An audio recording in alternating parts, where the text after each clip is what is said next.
Hello there. Today I'm going to be using bubble sort to sort these keycaps.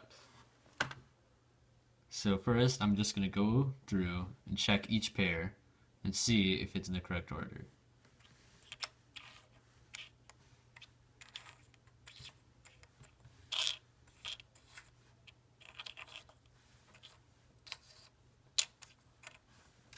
Okay, now I'm going to do it again.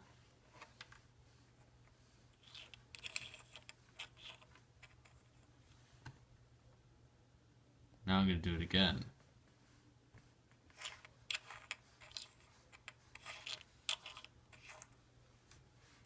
Now I'm going to do it one more time.